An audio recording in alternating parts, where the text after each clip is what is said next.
Добрый день, мы из Украины. И я рад приветствовать вас на своем канале. Как всегда, приглашаю подписаться тех, кто еще не подписан, поставить лайк этому видео, если оно вам понравится, и тогда его смогут увидеть как можно больше людей. Ну а мы с вами начинаем очередное видео по оперативной обстановке. И сегодня на календаре у нас 6 февраля и киевское время 19 часов. Итак, оперативная обстановка. Основные усилия оккупанты сосредотачивают на ведении наступательных операций на Купянском, Лиманском, Бахмутском, Авдеевском и Новопавловском направлениях. В ходе боевых действий в районе города Бахмут отмечается полное отсутствие координации и взаимодействия среди военнослужащих российских оккупационных войск и наемников так называемой частной военной компании Вагнера. За минувшие сутки наши подразделения отразили атаки оккупантов в районах населенных пунктов Верхнекаменская, Васюковка, Просковьевка, Бахмут, Ивановская, Каменка, Северская, Невельская, Марьинка, Новомихайловка Донецкой области. В то же время противник нанес 4 ракетных удара по гражданской инфраструктуре Харькова и Дружковки на Донеччине и совершил 56 огневых ударов из реактивных систем залпового огня, в частности по гражданским объектам города Херсона. Есть погибшие, к сожалению, и раненые среди гражданского населения. Высокая остается угроза дальнейших российских авиационных и ракетных ударов по всей территории Украины. На Волынском, Полесском, Северском и Слобожанском направлениях наступательных вражеских группировок не обнаружено. Обстрелам подверглись районы населенных пунктов Синьковка Черниговской области, населенные пункты на Сумщине и населенные пункты в Харьковской области. Что касательно наступления на Волынском, Полесском, Северском и Слобожанском направлениях. Очень много ходит слухов и разговоров на сегодняшний день. Ну, я обращаю ваше внимание, смотрите на сводки Генерального штаба, смотрите на сводки, на дайджесты нашего Главного управления разведки. На сегодняшний день ударных группировок на границах Украины, северных и северо-восточных границах Украины не обнаружено. И их формирование не проводится. Поэтому все даты, во всяком случае уже 10-15 февраля точно нет. Потому что за такой короткий срок сформировать ударную группировку практически невозможно. Или, будем так говорить, невозможно от слова совсем. Что касается 24 февраля, то, опять же, очень короткий промежуток времени, как для военных, как для переброски войск в необходимом количестве, а еще с техникой и вооружением нет. Провокации, да, вполне возможно. И к этому мы готовимся, и к этому мы готовы. Но наступления на сегодняшний день нету, нечем наступать. Из того, что заявляют некоторые средства массовой информации. По оперативным направлениям. Купинское, Лиманское, Сватовское направление, будем так говорить. В результате попытки атаковать наши позиции в районе Двухлетнего врагу удалось улучшить свое тактическое положение на границе села Гряниковка. Идет давление на наши позиции из Кременной. Здесь тоже противник имеет частичный успех. Это направление очень сильно активизировалось после переброски туда довольно большого количества войск, российских оккупационных войск из числа вновь сформированных на базе мобилизованных военнослужащих. На Бахмутском направлении враг подтягивает резервы в Николаевку для последующего наступления в сторону Раздоловки и Васюковки. Сложная ситуация в Красной Горе. Но мы пока там держимся. Западнее Благодатного оккупантам удалось продвинуться, но точная ситуация на данный момент пока неизвестна. Бой продолжается, и надеюсь, к вечеру будем знать более-менее точную линию фронта, где она проходит. Ивановская держится, врагу не удается перерезать трассу.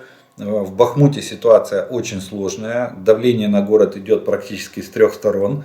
За последние дни нашим военным пришлось уйти из определенных кварталов в частном секторе Бахмута.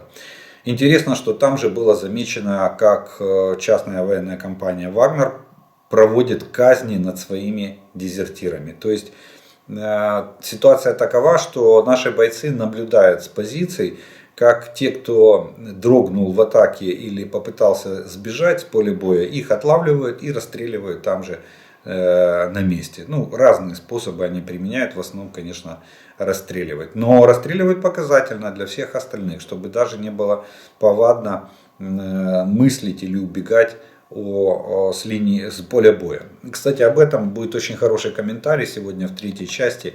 Досмотрите.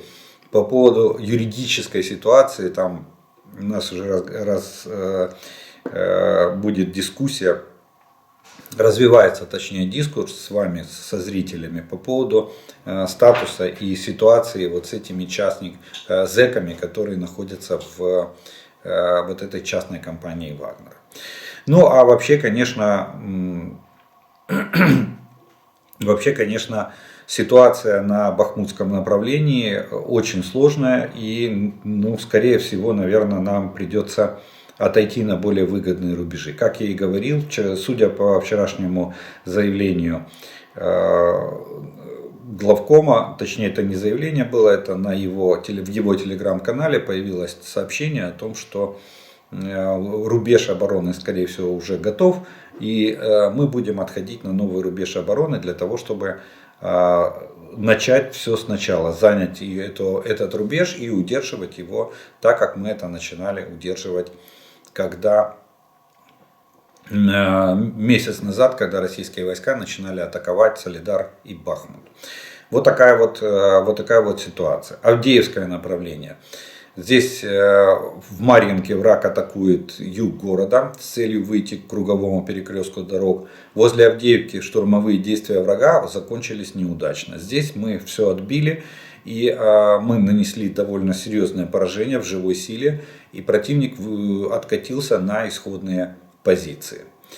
Новопавловское направление.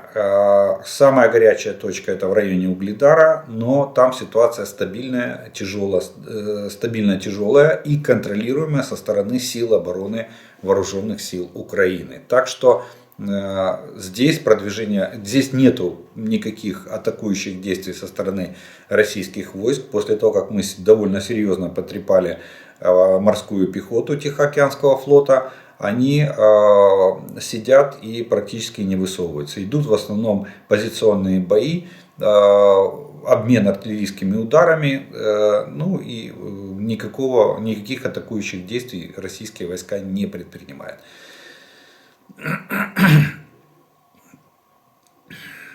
Если можно сделать такой аналитический вывод, что сейчас, начиная от Лиманское направление, Бахмутское направление и Авдеевское направление, то в общем просматривается такая тенденция, что оккупанты продолжают использовать мобилизованных и технику для достижения успехов на Сватовском отрезке фронта, то есть это вот в районе Кременной.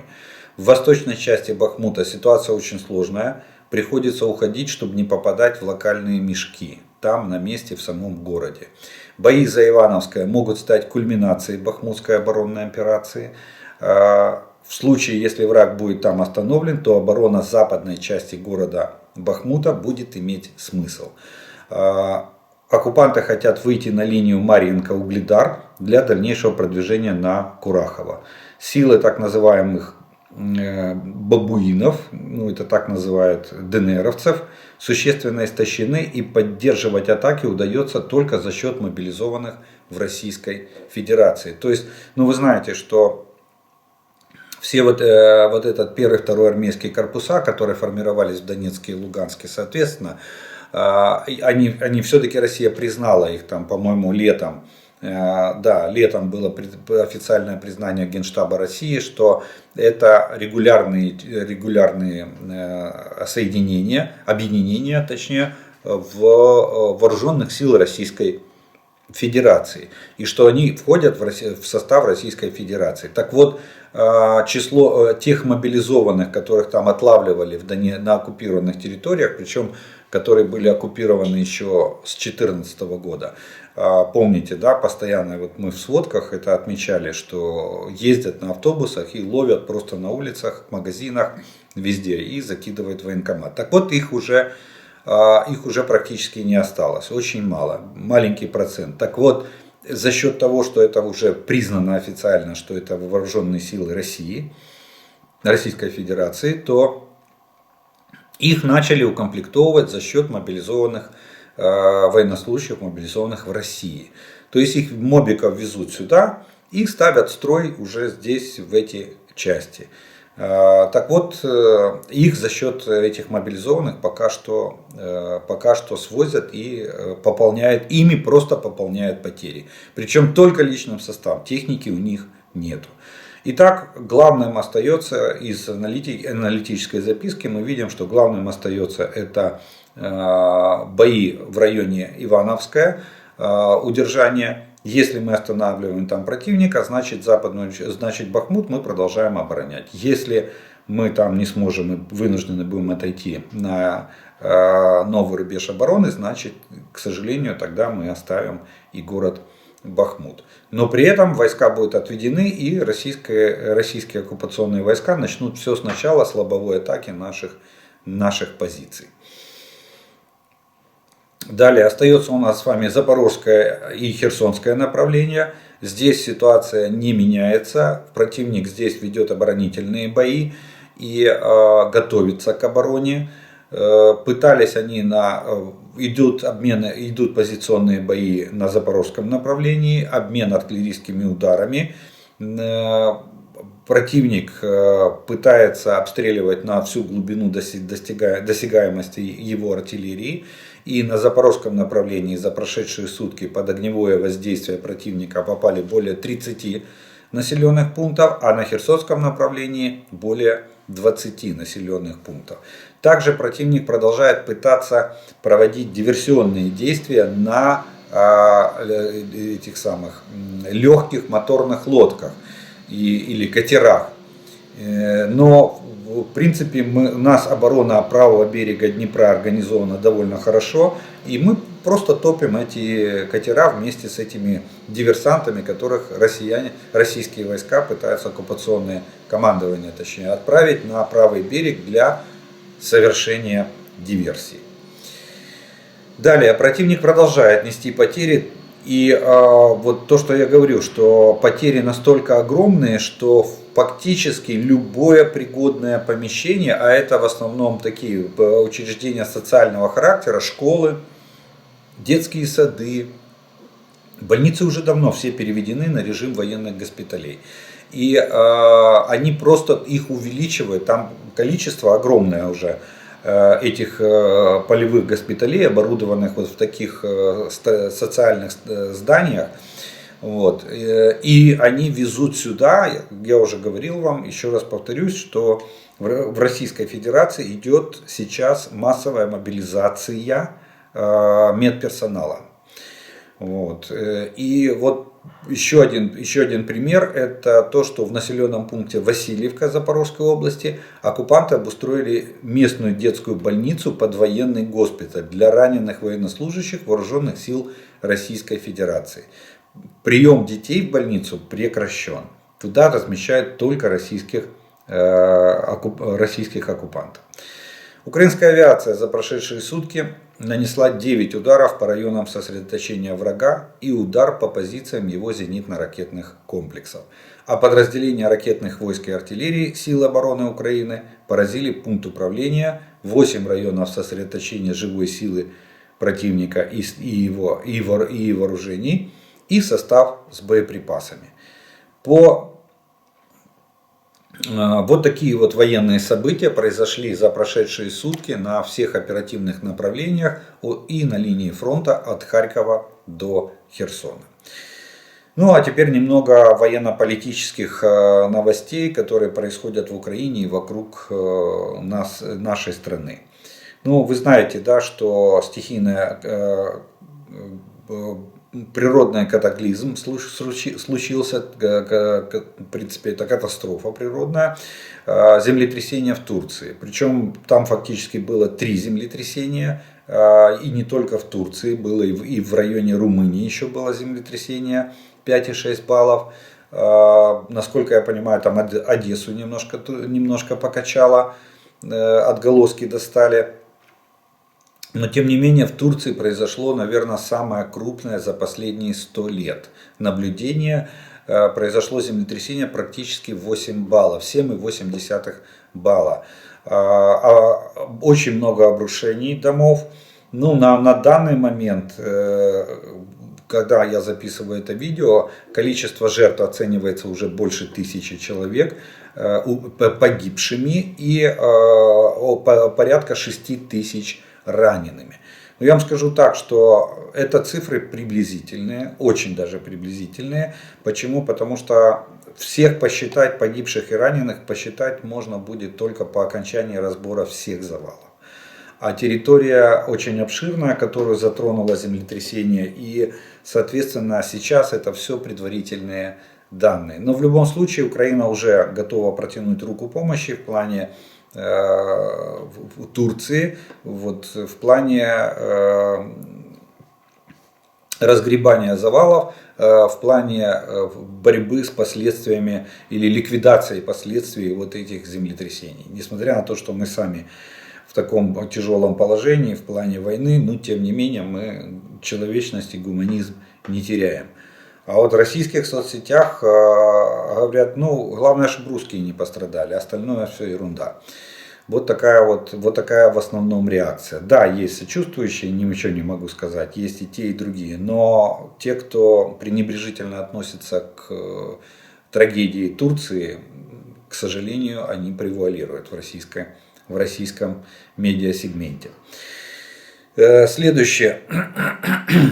По данным разведки Соединенных Штатов Америки, глава Китайской Народной Республики Си Цзиньпин отдал приказ армии быть готовой провести операцию по установлению контроля над Тайванем к 2027 году. Об этом глава ЦРУ Уильям Бернс заявил в выступлении на мероприятии в Джорджтаунском университете. Так сообщает издание Reuters.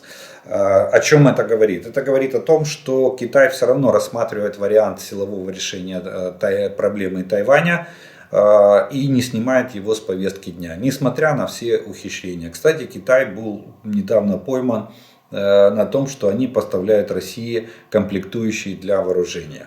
Это могут быть, кстати, образцы вооружения, просто разобранные на комплекты, якобы ремонтные, и поставляться. Видите, Китай использует Россию в качестве рычага давления на Европу и на Америку и укрепления своей переговорной позиции. Поэтому, хотим мы этого или не хотим, но Китай ведет собственную политику.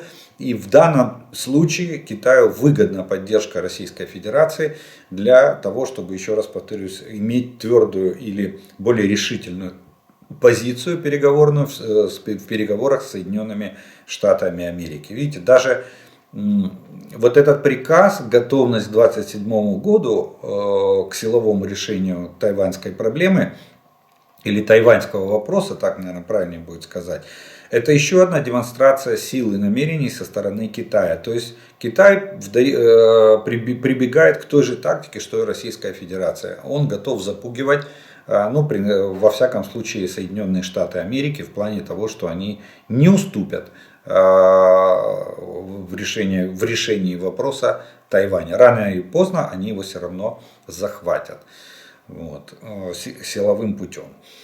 Также была, вы знаете все историю с воздушным шаром. Китайского происхождения воздушный шар залетел на территорию Соединенных Штатов, прошелся над районами размещения шахтных баллистических ракет, то есть над шахтными пусковыми установками.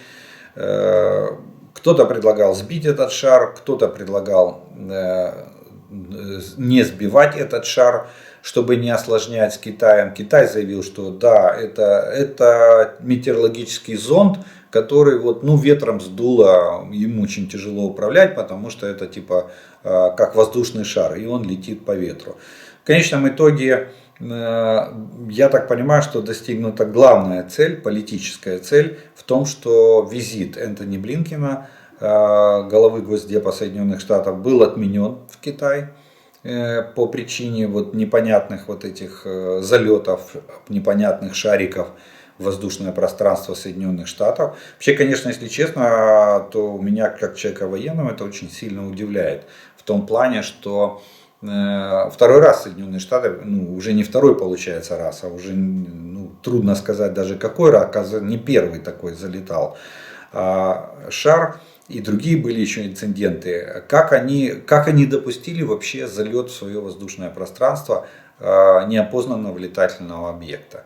Имеется в виду там по принадлежности свой-чужой. Прекрасно понимая, что он может вести сбор разведывательной информации и пролетел над районом размещения шахтных пусковых установок межконтинентальных баллистических ракет. Я понимаю, что это уже не военная тайна, эти шахты давно засечены спутниками, координаты известны, но сам факт.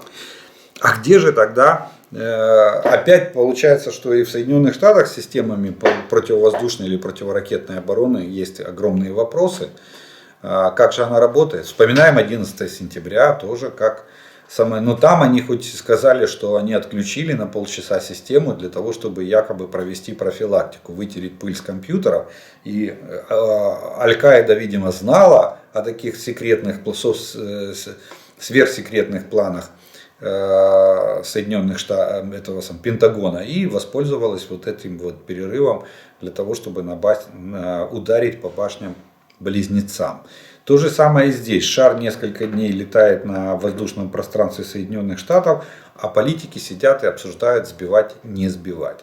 В результате сближения, то есть сближения или решения конфликтных вопросов в отношениях Китая и Соединенных Штатов, ну, фактически спущено, ну, будем так говорить, ладно, не будем выражаться, скажем так, что не получила своего дальнейшего развития, а наоборот вернулась на исходную, на нулевую отметку. Ведь Блинкен же должен был вести план урегулирования, степ-бай-степ, пошаговый план урегулирования отношений Китая и Соединенных Штатов. И два проблемных вопроса, которые там должны были решаться, это война России против Украины, это очень важный вопрос, и вопрос урегулирования тайваньского кризиса или кризиса вокруг Тайваня.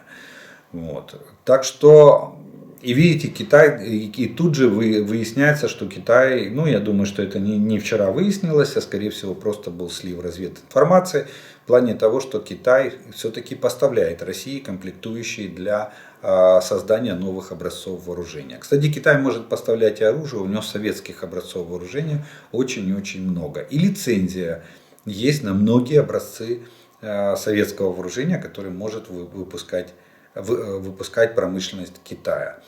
Так что вот такая вот не совсем хорошая для нас новость. Ну, посмотрим, как дальше будут развиваться события. Пока тенденция идет на то, что потепление в отношениях между США и Китаем напрочь на сегодняшний день отсутствует.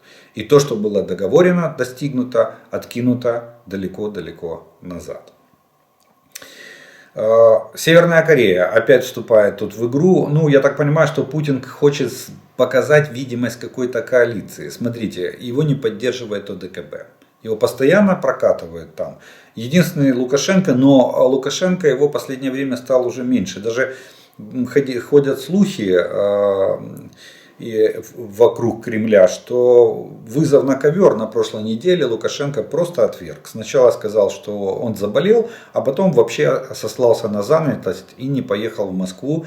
А Путин его очень хотел увидеть по вопросу того, что Белоруссия не выполняет тех договоренностей, которые были достигнуты ранее. Скорее всего, это имеется в виду, наверное, планы по созданию союзного государства, планы по созданию единой группировки войск, планы по подготовке белорусской армии к вторжению на стороне России. Путину надо показать, что он не один. Сегодня он один во всем мире. И он пытается всеми силами показать, что он не один. Так вот, он обратился к лидеру Северной Кореи. Лучший друг, оказывается. Видите, Россия и Северная Корея. Два братских народа. И Северная Корея выделит, как сказал Ким Чен Ын, что Северная Корея выделит военнослужащих и полицию. Военных и полиции на временно оккупированной территории Донбасса. Вот. И от 300 до 500 мужчин в возрасте от 19 до 27 лет военные и полицейские Северной Кореи должны участвовать в восстановительных работах на оккупированных территориях Донбасса. Путин хочет показать интернационализм и дружбу, что Россия не один изгой в мире. Вот два изгоя теперь будут вместе. КНДР и страна, против которой введены там куча санкций и ограничений, ну и Российская Федерация. Ну еще раз говорю, два братских народа. Далее, Россия, видите, пошла активизация. Надо отметить, что Россия пытается активизировать вопросы разработки и поставок вооружений, потому что у них огромная проблема с этим. И я уже говорил, повторюсь, что Российская Федерация формирует стрелковые полки, не мотострелка, а стрелковые полки. Им присваивают даже номера тех частей, которые были в составе вооруженных сил Советского Союза во времена Второй мировой войны. Ну, типа деды воевали, и вот такой там возрождаемый такой полк. Тогда он был стрелковый, маршевые роты, и сейчас он стрелковый, маршевые роты. Без техники тяжелой, без тяжелых вооружений. И также они ходят и в атаку без прикрытия брони. Ну, за счет того, что их много, Путину, в принципе, наплевать, сколько их погибнет. Он их просто гонит и все. Так вот, Россия и Иран готовятся создать новый беспилотник, который будет чуть быстрее, чем Шахед 136, и об этом сообщает Wall Street Journal. Это, кстати, помните разговоры, что осенью, когда начинали говорить о дронах, в начале осени, что Россия там заключила договор с Ираном на поставку вот этих дронов камикадзе. И тогда же шел разговор о том, что эти дроны камикадзе фабрику будут строить в Российской Федерации. Так вот, как оказалось, контракт подписан, сделка была подписана, сделка на сумму примерно $1 миллиард Россия за эту сделку. И они собираются поставить фабрику в Российской Федерации. Фабрика будет находиться в городе Елабуга, Россия. И выбрали место так, чтобы удаленность от границы с Украиной 1100 километров. То есть, если там шли разговоры где-то месяц назад, мы говорили, что у нас могут появиться дроны с боевым радиусом 1000 километров, то они фабрику на 100 километров отодвинули дальше. Ну, привет жителям Елабуги, теперь ваш город становится легитимной целью, если в нем будет строиться это, уже решение принято, будет строиться завод по производству этих дронов. Завод по задумке должен производить не менее 6000 беспилотников в год. Это является частью сделки между Россией и Ираном на $1 миллиард. По их плану эти беспилотники должны создать дополнительные проблемы для украинской ПВО. По данным издания, сделка была окончательно согласована в начале ноября в Тегеране. Вот помните, да, были визиты в Тегеран и встреча с президентом Ирана. Переносом производства в Россию Иран надеется оградить себя от новых западных санкций. То есть они хотят таким образом сказать, что это же не наше, это уже российское. Вот у них есть свой завод, свои дроны, они все сами, мы здесь ни при чем. Ну, я думаю, что Запад же тоже не дурачки, они прекрасно все понимают, кто кому да и передает, и какие технологии передает. Поэтому, соответственно, выводы будут сделаны, и санкции, я думаю, будут применены и к Ирану, и к Российской Федерации. Ну и, как обычно, на пасашок, вишенка на торте, новость, которая пришла, казалось бы, из тихой, спокойной Швейцарии. Дело в том, что Швейцария потихонечку, как и другие страны, и мы в том числе, кстати, как многие цивилизованные страны, время идет, гриф секретности снимается с определенных документов и архивы открываются. И эти архивы, естественно, придаются огласке. Так вот, франкоязычная швейцарская газета Матин Диманш и немецкоязычная газета Зонтаг Цейтуг опубликовали со ссылкой на рассекреченные архивы Швейцарии утверждение о том, что патриарх Кирилл в гражданстве Гундяев, его фамилия по паспорту, работал на Комитет государственной безопасности и осуществлял разведывательную деятельность в 1970-е годы в пользу Советского Союза. Согласно документам архива, сообщается, что Кирилл занимался шпионажем, работая в Женеве в качестве официального представителя Московского патриархата при Всемирном совете церквей. Миссия Кирилла, кодовое имя которого было Михайлов, это его был позывной, по документам, заключалась также в том, чтобы влиять на Всемирный совет церквей, который на тот момент плотно был инфильтрованный в 70-е и 80-х годах советскими агентами. Кроме того, Кирилл и до этого уже работал информатором Комитета государственной безопасности Советского Союза. Вуаля. Это архивы. Рукописи не горят, как говорил классик. Так что вот такие вот, ну, в принципе, никто же не сомневался. Православная церковь была возрождена в Советском Союзе в 1943 году по указу Сталина. По указу Сталина. Он понял, что нужна дополнительный источник пропаганды. И поэтому был подписан указ о возрождении РПЦ, Русской Православной Церкви. Ну что ж, на этом как бы первую часть нашего с вами видео, военно-политическую обстановку мы закончим. Сегодня паузы, как по традиции, не будет. Чай закончился. Это шутка, конечно. Но все равно я напомню, что кто еще не подписан, подпишитесь на мой канал. Поставьте лайк этому видео, если оно вам нравится. И тогда его смогут увидеть как можно больше людей. И мы с вами продолжим вторую часть нашего видео. Это ответы на ваши вопросы, которые вы задали. И первым вопросом сегодняшнего дня прозвучит следующий вопрос.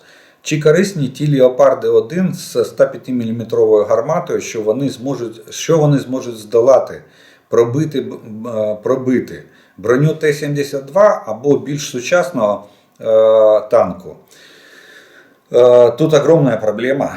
Действительно, Леопард-1 это где-то уровень Т-55, Т-62. Это вот как раз те годы, они паритетные танки. 62-ка и 55-ка с Леопардом 1. У нее довольно слабенькая броня, 105-миллиметровая нарезная пушка.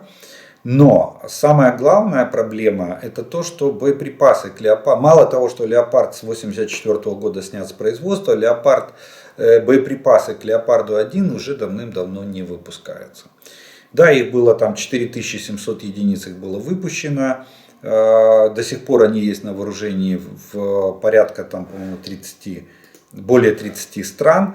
Вот, но тем не менее проблема с боеприпасами на сегодняшний день существует. Модернизации до калибра 152 мм этот танк не претерпел. На сегодняшний день самый бронебойный боеприпас этого танка, сейчас я вам скажу даже как он называется, у него У него идет штатные выстрелы осколочно-фугасный, подкалиберный, кумулятивный и бронебойно-фугасный. Так вот, самые мощные это подкалиберный и кумулятивные. Бронепробиваемость этих снарядов составляет на порядка 450-500 мм. Ну, получается так, что если брать по бронезащите, то где-то на уровне 62. Т-62 для него как бы нормально, а все, что после Т-72 и далее, к сожалению, эффективность резко падает. А если еще добавить динамическую защиту, то тем более падает. Вопрос их необходимости очень трудно сказать на сегодняшний день. Как боевые бронированные машины и поддержки пехоты на поле боя, да, вполне возможно, что они пригодятся.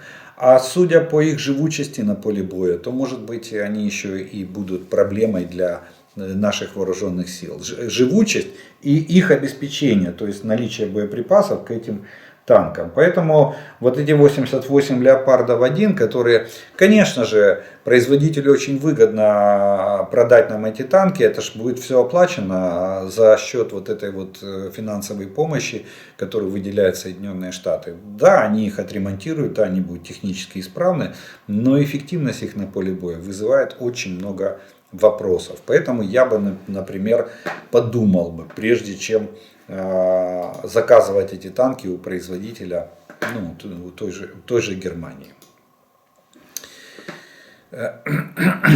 Следующее.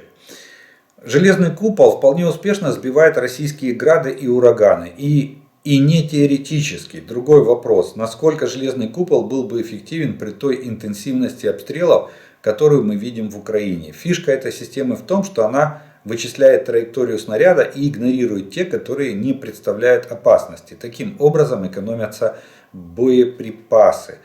Но вот насчет урагана я не уверен, потому что таких данных нету. Я не знаю, чтобы в Палестине или в секторе Газа были ракеты от урагана. Все-таки она 6-метровая и довольно тяжелая, по-моему, 380 килограмм весит.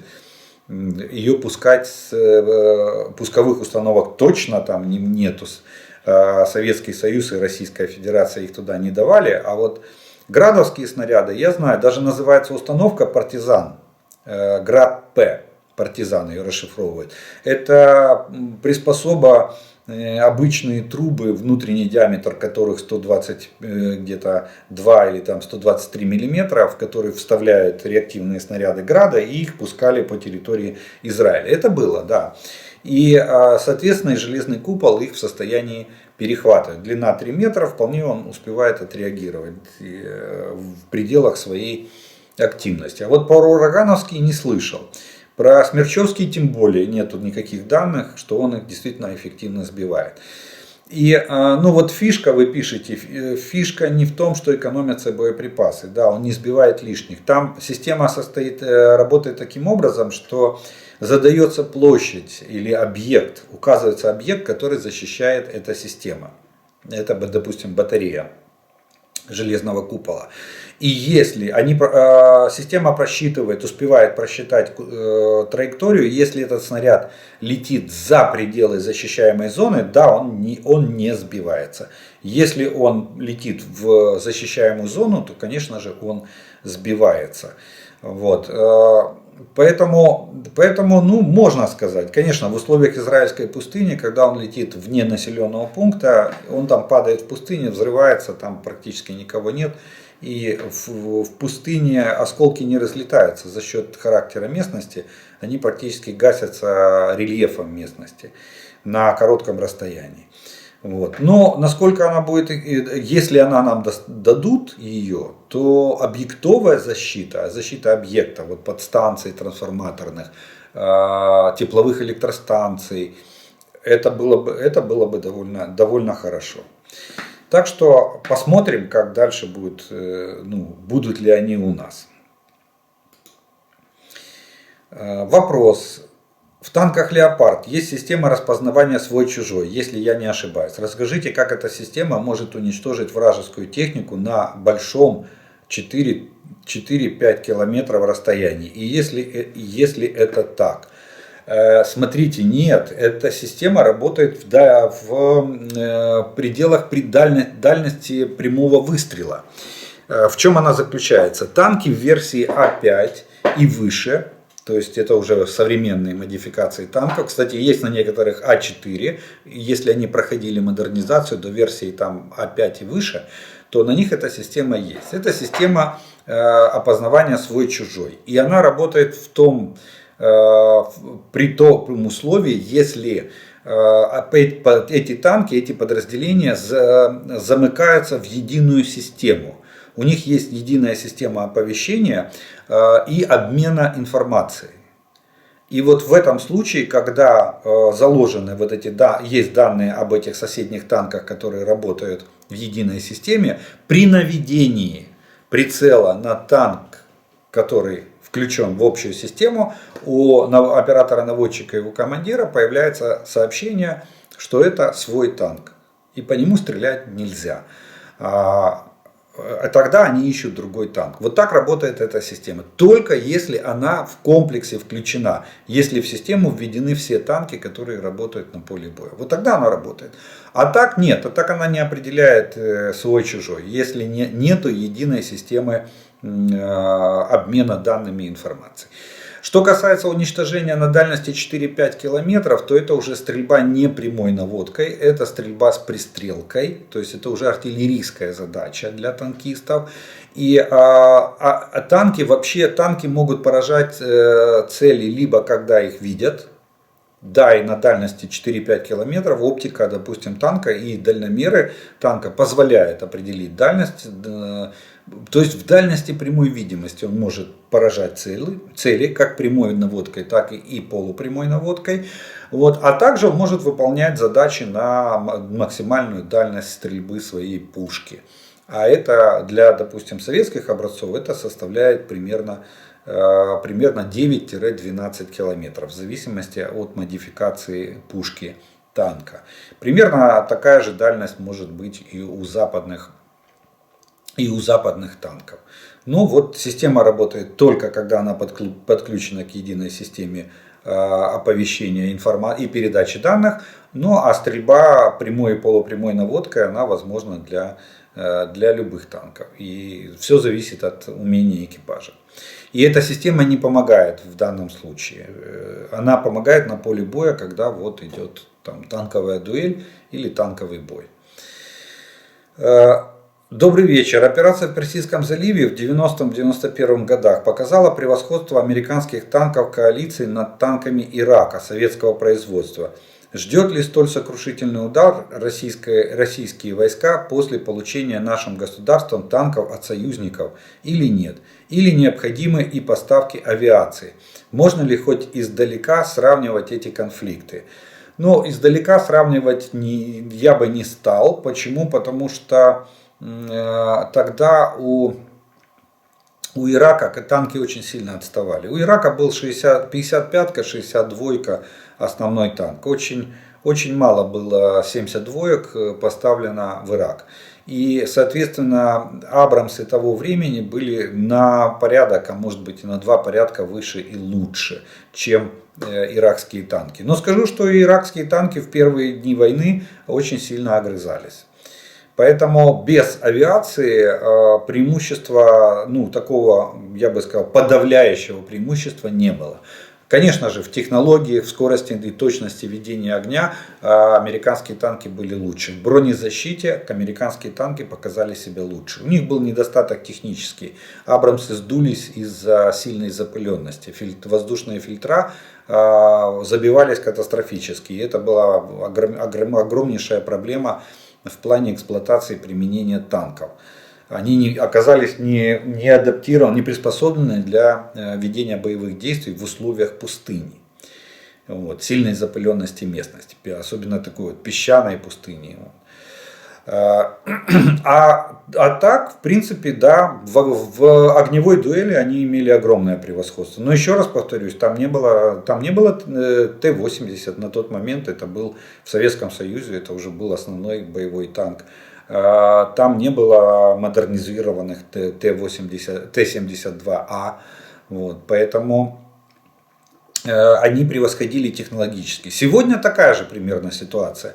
Технологически западные танки, если вот то, что Германия, допустим, нам передает версию А5, конечно же, она превосходит в технологиях и в точности и в скорости наведения, она превосходит даже российский танк Т-90 «Прорыв». Я уже не говорю о Т-72. Все равно это 72, как вы бы ее не модернизировали, но конструктивно он остается Т-72. Т-80 там тоже остается Т-80. Это никак не новый по конструктиву танк. А вот Леопард А5, да, это более современная, или даже Леопард А4 готов конкурировать с этими танками. И он технологически лучше, более оснащенней. Все зависит от версии комплектования. Ну, надеюсь, что нам дадут не самую худшую версию, в комплектацию, точнее, этих танков. Тогда, да, тогда российских танкистов ждет огромный сюрприз на поле боя. Разрешите задать вопрос. Могут ли служить защитой от ракет обычные подвалы жилых домов и других гражданских объектов? Вы понимаете, каких? Смотря на хронику войны, видно, что эти подвалы также разрушаются и заживо погребают людей, а других защитных сооружений для мирного населения до сих пор не наблюдается. Смотрите, подвал, конечно же, может служить. Кстати, опыт вот Днепра и опыт этого самого Краматорска показал, что в подвальном помещении люди остаются в живых. Если подвал не обрушился, даже при прямом попадании в здание, есть шанс, что подвал не будет обрушен. И да, люди там будут заперты, но спасатели могут докопаться. И, как правило, в подвалах есть несколько выходов в здании из подвалов. И эти выходы, и есть еще окна, слуховые окна, через которые тоже можно выходить. Вопрос просто добраться к этим подвалам. Если как бы отдельно стоящее здание, то, конечно, есть с 4 сторон подход. Если здание вмонтировано в архитектуру улицы, то тогда с 2 только сторон подход. И эти подходы, как правило, засыпают обломками. Но все равно шансов выжить, если вы с объявлением воздушной тревоги спустились в подвал, шансов выжить у вас намного больше, чем то, что вы останетесь в квартире или, допустим, будете находиться на открытой местности возле района вероятного попадания ракеты. Если же, допустим, ракета не прямое попадание в дом, а где-то упала рядом с домом, то тогда шансы еще больше увеличиваются. Потому что в квартирах остается опасность травматизма в плане там выбитых окон, вылетевших дверей, в плане обрушения перегородок межкомнатных, которые у нас по еще старым советским строительным нормам строились в пол кирпича, а в хрущевских домах они вообще сделаны из гипсовых плит. И эту взрывной волну, эта стенка может еще и прибить человека, приплющить его к другой стене. Вот. Поэтому в подвале, конечно же, шансов выжить всегда больше. Единственное, что позаботьтесь, чтобы в вашем здании, во-первых, был вычищен подвал, чтобы там можно было находиться. Это сегодня, как оказалось, огромнейшая проблема в плане экологии, что там и канализация, и мусор, и бомжи, и все остальное. Он должен быть вычищен, и он должен иметь несколько выходов на разные стороны, чтобы можно было оттуда эвакуироваться, чтобы не было там, если где-то какие-то перегородки, постарайтесь решить вопрос, чтобы это все было сломано, разобрано, и чтобы подвал был полностью сквозного сообщения и имел несколько выходов. Вот тогда, конечно, шансы выжить в этих подвалах повышаются, кратно повышаются.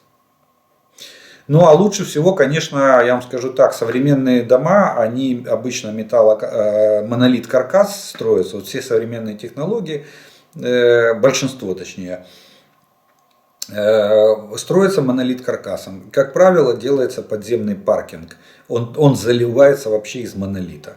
Это убежище, да. И там несущие столбы и, будем так говорить, конечно, утрированно, open space, то есть открытое пространство в подвале. И в этом случае вы больше защищены. То есть в современных жилмассивах, в паркингах люди спускаются и пережидают воздушную тревогу. И за счет монолит-каркаса нет такого тотального обрушения здания, как это происходит в кирпичных и в панельных домах, которые уже выстояли там, все сроки своей жизни уже давным-давно перестояли. Как вы считаете, будет ли установлена на леопарды, идущие в Украину, израильская система ветровка? По большому счету я не вижу целесообразно посылать эти танки в это пекло без такой защиты. Тем самым эти очень дорогие танки станут отличной мишенью для Корнета и прочих ПТУР, что есть в наличии у Российской Федерации. Мы помним Ливан 2006 года, что эти ракеты делали с Меркавой, Данила. Да, мы это понимаем. Вопрос Весь вопрос наличия этой системы, я давайте поясню, что это за система. Эта система называется Трофи. Система активной защиты. Она создает такой как бы купол вокруг танка и отводит вот эти высокоточные боеприпасы, особенно ПТРК. Вот. ПТУРы уводит она в сторону от танка. Будет ли она установлена, все зависит от того, разрешит ли правительство Израиля поставить эту систему на танк или оставить, если она там есть. Вот. Она может быть на танках, допустим, версии А5, которую вот нам собирается передавать, допустим, Германия. Вот, там она может быть установлена. Если будет согласие правительства Израиля, значит эта система будет стоять на этих танках. Если Израиль не пересмотрит, ну а сейчас вроде как есть тенденция, премьер-министр Беньямин Нетаньяху дал команду правительству пересмотреть вопрос о поставках, о запретах, насчет запрета поставок вооружений Украине, и не только от Израиля, насколько я понимаю, но и от третьих стран Украине. Поэтому есть надежда, что эта система, ну она просто Мейль-Руах, она звучит на иврите, я так понимаю, да, и переводится ветровка.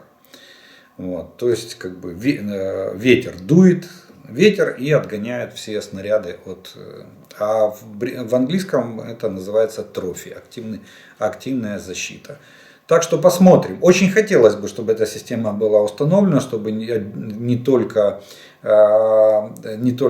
черепашка была, то есть активная реактивная броня, но и чтобы эта система, если она есть, была установлена или осталась на этих танках, или была установлена дополнительно перед отправкой в Украину. На пока сказать точно, есть она или нет, очень трудно. Ну и вот две составляющие я вам назвал.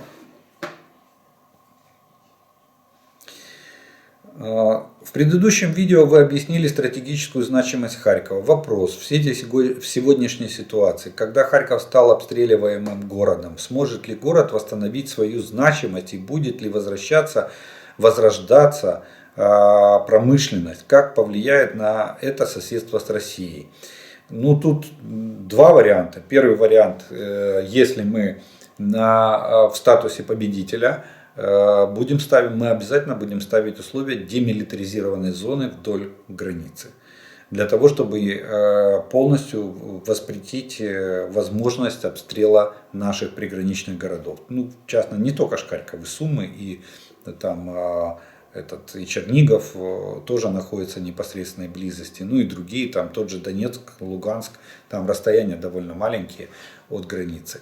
Поэтому это однозначно будет ставиться вопрос создания демилитаризованной зоны. Если же война будет, мы выйдем на границу 91 года и активная фаза войны закончится, но сам конфликт не будет разрешен, тогда все будет упираться в технологии. Я думаю, что на первых порах мы можем договориться с Израилем, купить у них, допустим, систему типа железного купола. А вообще у нас есть конструкторское бюро, которое может нам сделать нормальную систему ПВО, которая будет перехватывать в том числе и такие ракеты, как работать на перехвате ракет и снарядов, точно так же, как, допустим, та же система железный купол. Поэтому в любом случае я даже не сомневаюсь, что Харьков будет возрожден.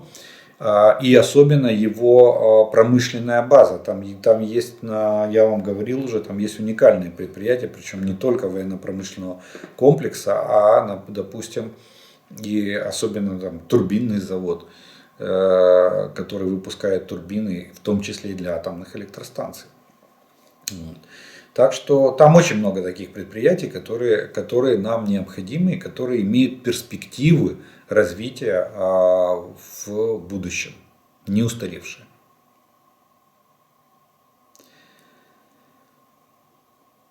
Как определяют военные, которые штурмуют позиции, что атака захлебнулась и надо отходить на исходные? Каковы потери должны быть? Ну, вообще теоретический расчет всегда берется 50%.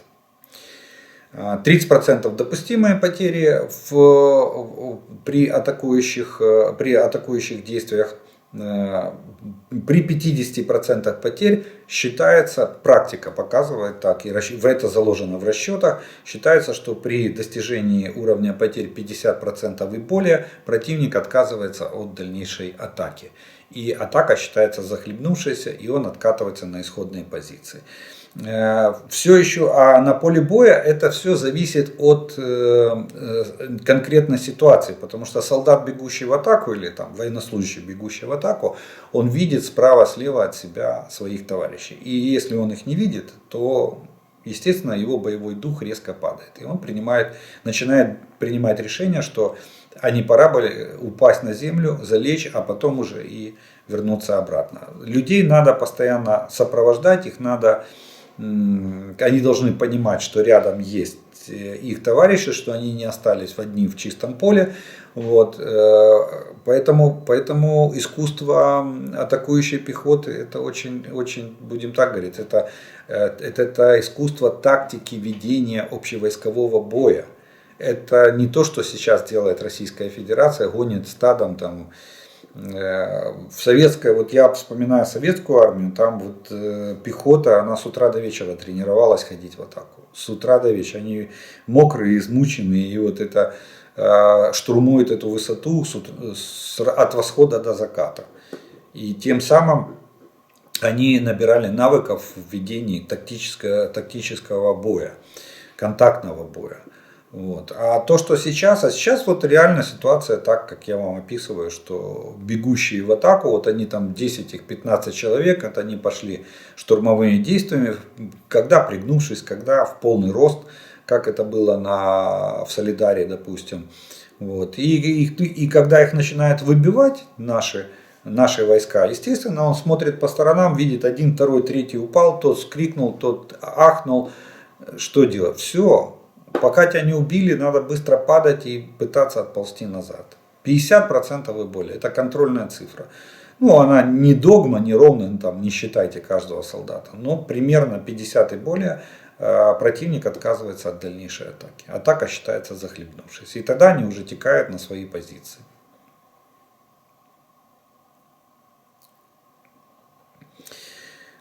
Есть ли у вас информация по снарядам GLSDB? Я где-то читал, что у них боевая часть 17 килограмм. Это меньше даже, чем у Шахеда. Если это так, будут ли они вообще эффективны в борьбе с боекомплектом и месторасположением противника?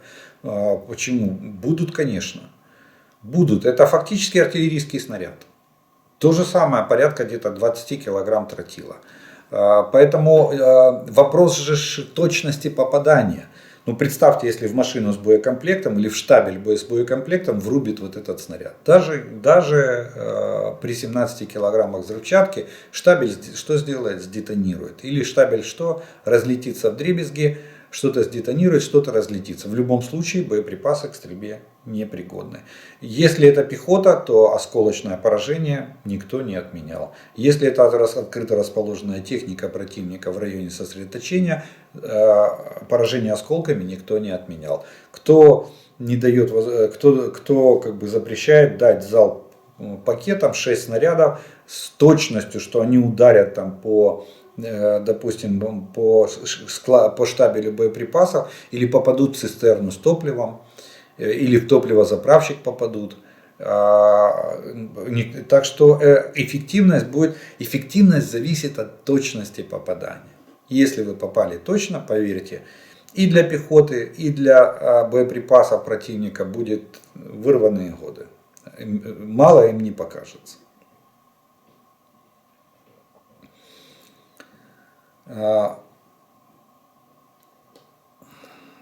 Так, мова йде про двоблочну конструкцію із власне бомби плюс керованої ракетної частини. Обидві компоненти у великих кількостях є на складах.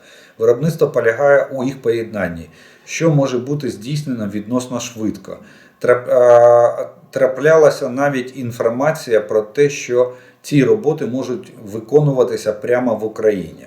Насчет Украины я очень сильно сомневаюсь. Даже практически скажу вам с уверенностью нет. Почему? Потому что это довольно высокотехнологичное производство. Там надо вставить мозги, чтобы это все управлялось неплохо. Это раз. Второе, надо соблюсти нормы баллистики. Навряд ли у нас сегодня есть производственные мощности для обеспечения эффективного и качественной сборки таких боеприпасов. Это раз. Второе, вы же не забывайте, что вот эта бомба управляемая, или которая делается в виде снаряда для реактивных систем залпового огня, это разработка Boeing и Saab, совместная разработка. Да, отдельно компонентов, то есть самих бомб и самой ракетной части, ее может быть и много на складах. Но после того, как они презентовали эту разработку в 2018 еще, внимание, в 2018 году на выставке военного вооружения и техники, до сих пор желающих заказать эти бомбы не нашлось. И, кстати, Boeing предлагал нам, Boeing предлагал еще в ноябре месяце прошлого года вот эти боеприпасы. Впервые о них заговорили в конце осени прошлого года. И тогда говорилось, что если будет заявка, вот сейчас, сегодня будет заявка от Украины, то весной они готовы были поставить первую партию. То есть им надо 4-6 месяцев надо для организации производства на своих мощностях.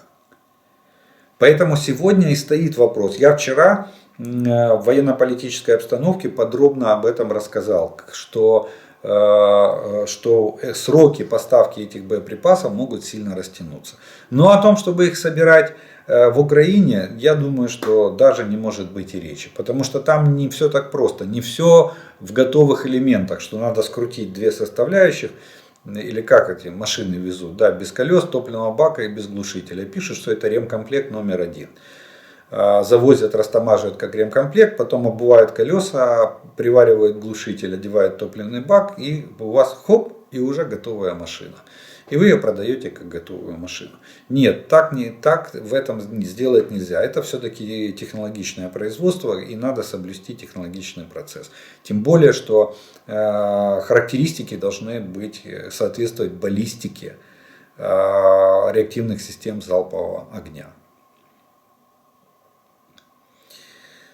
Здравствуйте. Вопрос такого плана. Почему бы не создать артиллерийский кулак из новоприбывших орудий и на узком участке, например, район Бахмута, Солидара, и провести точечно шквальный огонь от первой линии обороны до глубины доставания артиллерии? А где взять столько снарядов? Вот вопрос. Мы даже сегодня при всех там огромных пакетах помощи у нас дефицит боеприпасов. У нас нет возможности выложить столько боеприпасов на грунт, сколько требует наша пехота. Это раз. Второе, не забывайте, что артиллерия противника все равно на сегодняшний день имеет превосходство над нашей артиллерией в плане количества и своих огневых возможностей, даже по тем же боеприпасам. И сосредоточив артиллерию на одном таком узком участке, мы можем получить контрбатарейную борьбу, которая нам тоже принесет достаточно много ущерба. Поэтому все упирается в вопрос наших огневых возможностей. На сегодняшний день они не настолько велики, чтобы мы могли делать сосредоточение усилий в плане в плане артиллерии на отдельных оперативных направлениях или на отдельных участках фронта. Мы маневрируем артиллерией, перебрасывая ее с участка на участок, для того, чтобы фактически наша артиллерия, будем так говорить, тушит пожар. Она спасает пехоту, когда ситуация становится критической. Тогда артиллерия приходит и начинает наводить там порядки. Нет у нас такого еще количества артиллерии. Мы об этом только пока мечтаем и ждем поставок.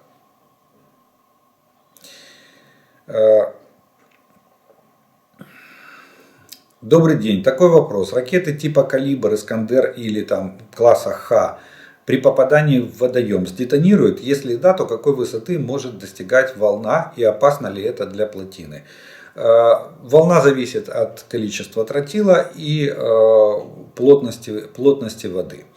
Дело в том, что они сдетонируют, сразу скажу, взрыватель сработает, но при этом в зависимости от веса ракеты и количества взрывчатки ракета уйдет на определенную глубину за время срабатывания взрывателя, и взрыв будет подводный. Не на воде будет взрыв, не надводный. Соответственно, будет столб воды, будет волна, допустим, там мина 120 миллиметров может поднять там столб воды 6-8 метров. Но волна от нее небольшая. Рыба глушится, да, вот для рыбы это очень плохо.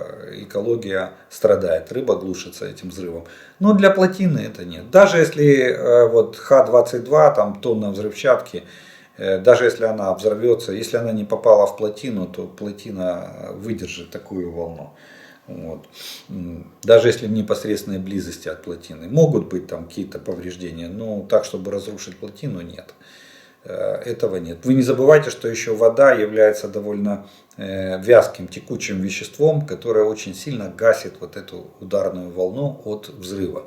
Это, помните, как мы с вами рассуждали по поводу Посейдонов, что русские там грозили, что они пустят свой этот Посейдон, якобы ядерную торпеду, которая может там подводным взрывом вызвать цунами. А нифига. Понимаете, нифига она не может поднять такую высоту волны, чтобы это образовалось цунами. Ну еще и при этом, что если там какая-то волна поднимется и что-то там на побережье смоет, при этом они теряют тогда смысл как ядерного заряда. Потому что вода не выпустит большую часть радиации, останется в воде. И там будет растворяться и оседать на дно. А если делать взрыв близкий к поверхности, то тогда не будет эффекта цунами. То есть тут как бы очень много таких нюансов в том, что подводный взрыв даст там какой-то эффект. Это надо очень мощную бомбу бросить. Вот атомную бомбу если бросить, то да, она может вызвать волну, которая снесет плотину. Но фугасные бомбы... Может быть, мать всех бомб, это 11-тонная, вот, которую американцы недавно сбрасывали, пару лет назад сбрасывали в Афганистане на одну из баз, предполагаемых баз подготовки террористов ИГИЛ. Вот, там 11 тонн бомба, из них там 8 тонн, по-моему, этой начинки тротиловой. Так она может быть ударной волной, ударная волна снесет там плотину. Смотря еще какая плотина. Поэтому нет, для плотины это небольшая проблема. Ну что ж, на этом мы вторую часть нашего с вами видео тоже закончим. И у нас остается третья часть. Это комментарии, приветствия и пожелания, которые вы прислали к предыдущим видео. И первое такое... комментарий — это добавка к комментарию. Помните, мы воюем с НАТО, да, вот написал мне там зритель, и я это прокомментировал, как они воюют с НАТО. И вот вдогонку, таких, я так понимаю, таких комментариев можно написать теперь миллион, что они воюют с НАТО, а где НАТО об этом еще не знает. Так вот, они уже такой же можно комментарий написать, что они уже 130 тысяч понесли только убитыми потери, а НАТО еще на войну не приехала. Добавка вот к комментарию: мы воюем с НАТО. Если россияне воюют с НАТО, то почему туррейсы Турции еще очень популярны? И Турцию инвестируют огромные деньги. Марокко Марокко рядом из... Марка родом из Эстонии и живу в Финляндии. Слава Украине. По поводу устава комментарий. Устав закончился в 2014 году в Крыму, когда нарушили устав караульной гарнизонной службы, и его невыполнение привело к зеленым человечкам в Крыму и всему тому, что мы имеем. Нет, там нарушили все уставы. Почему? Потому что устав внутренней службы обязывает, а солдат, матрос обязан и командир обязан защищать всеми доступными способами. Защищать страну, защищать родину и защищать военно-техническое имущество. У нас там некоторые комбриги ходили с флажками, когда россияне захватывали их боевую технику. Так что на всех каналах центрального телевидения одна заезженная пластинка: угроза России от Запада и США. Но что тут делать войскам НАТО, коль все наворованные активы России находятся в этих странах? Осматривать нищету российской глубинки? И вот постскриптум к этому, это вот человек написал такой комментарий. Ну да, действительно, вот если я не ошибаюсь, это Бжезинский, по-моему, сказал, говорит, а кто вам сказал, что российская элита это российская элита, если все их деньги находятся в американских банках? Так что действительно, как Россия физически может воевать с НАТО, если все капиталы, все в долларах и все лежит на Западе? Ну, часть в России у населения под подушкой или под матрасом, а у олигархов же все счета в западных банках, в европейских, в американских, там, в офшорах, но не в российских рублях. А вы воюете, как они воюют, со своим же капиталом. Так вот, человек написал по скрипту к этому комментарию. Был в русской деревне с американцем. Он очень удивился, почему жители всю жизнь таскают воду из колодца и не хотят потратить несколько часов, чтобы сделать running water, то есть провести трубу из колодца в дом. Действительно, почему? Ну, во-первых, я думаю, две причины. Первая причина – это отсутствие средств, то есть нищета, очень низкий уровень жизни. Они не могут себе позволить купить насос, купить пластиковую трубу, все это обвязать, закопать, это раз. И сделать себе в доме водопровод, качать воду из колодца. Плюс электрику же надо еще оплачивать, если она есть еще. Электрик. Но ну, вроде как в России все электрифицированы. Не газифицированных много, а вот электрифицированных, слава богу, все. А второй момент. А куда эту воду девать? А канализации-то в доме нету. Куда ее девать, эту воду, которую насос подаст в дом? Поэтому это уже уклад жизни, который в том числе, да, если бы были деньги, опять же, все упирается в финансы. Были бы деньги, можно вырыть септик. Двухконтурный или там трех даже контурный. Вырыть септик, который не требует постоянной выкачки из ямы, как раньше это было. Есть же современные технологии, в интернете их полно. Но опять же, уровень жизни, нищета.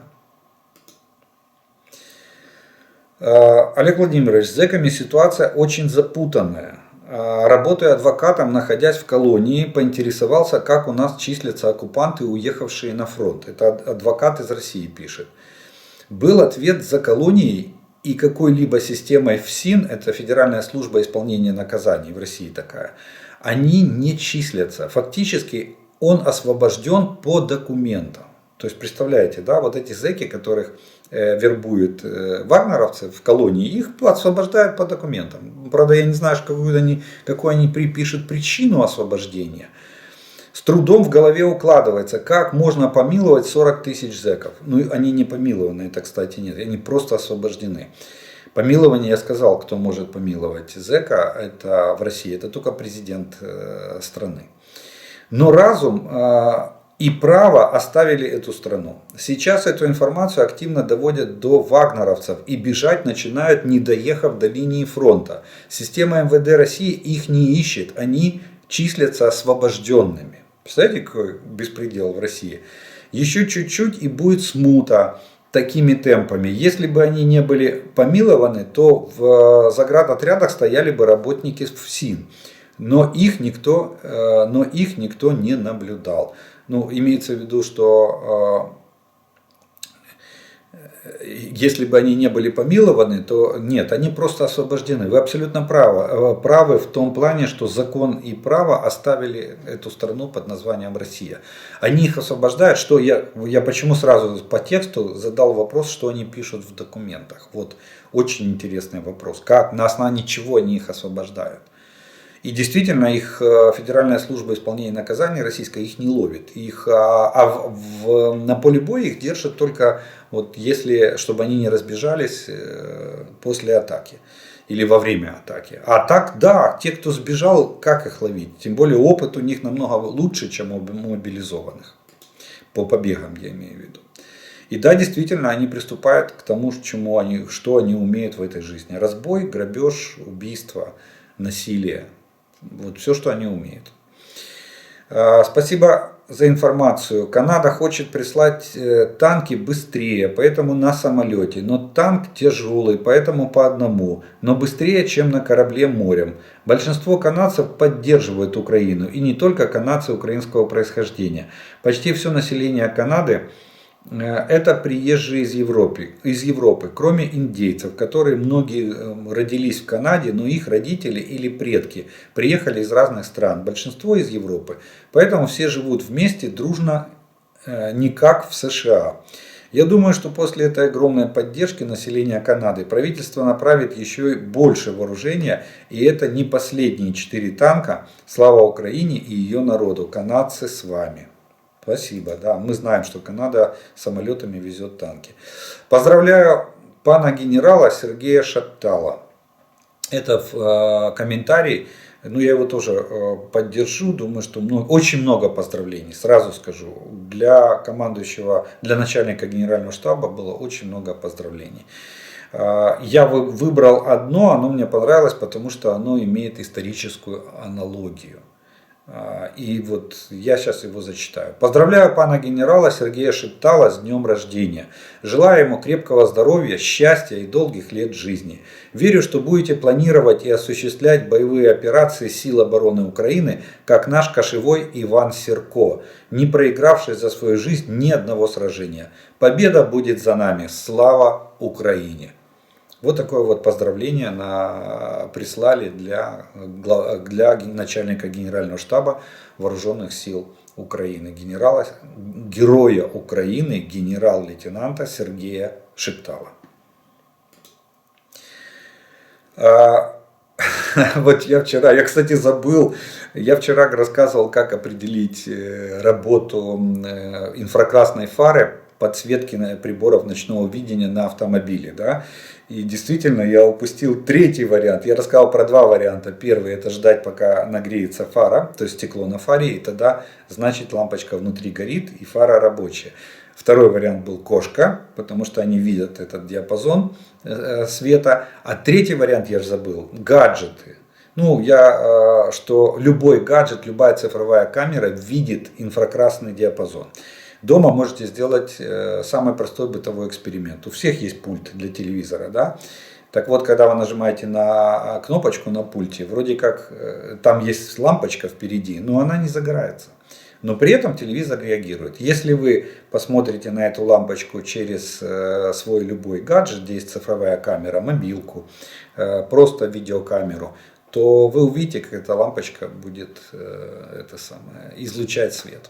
То есть на экране камеры, видеокамеры, эта лампочка будет включаться при нажатии кнопочки на пульте. Да, это 3-й вариант: навести на фару цифровую камеру, например, мобильника, и посмотреть на экран. Если на экране светится, значит лампа светится. Именно так проверяются пульты дистанционного управления телевизоров, кондиционеров, магнитофонов и другой бытовой техники. Вот видите, одна голова хорошо, а 2 всегда лучше. Поэтому еще один 3-й способ проверки работоспособности и инфракрасных приборов.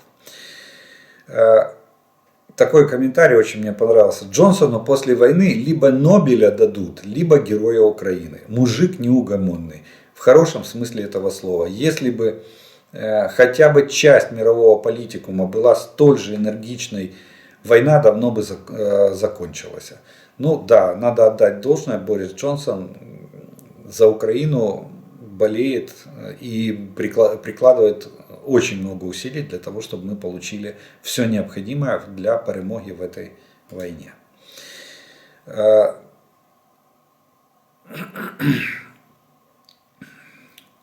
Ну вот вопрос, комментарий точнее. Мы, правда, этот вопрос еще не обсуждали, но человек уже написал комментарий по поводу мобилизации.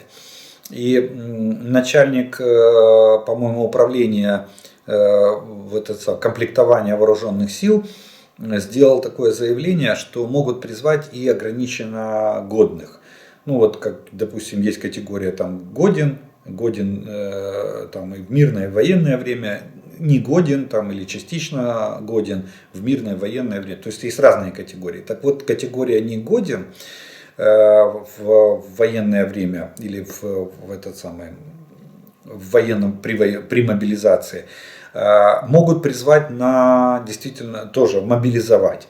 И объясняют почему, потому что у нас за счет того, что мы дадим возможность людям, во-первых, призваться и получить, мобилизоваться и получить должность и зарплату соответствующую, вот. Плюс мы освободим тех, кто годен к строевой службе и занимает должностя в тыловых частях и подразделениях, на тыловых должностях.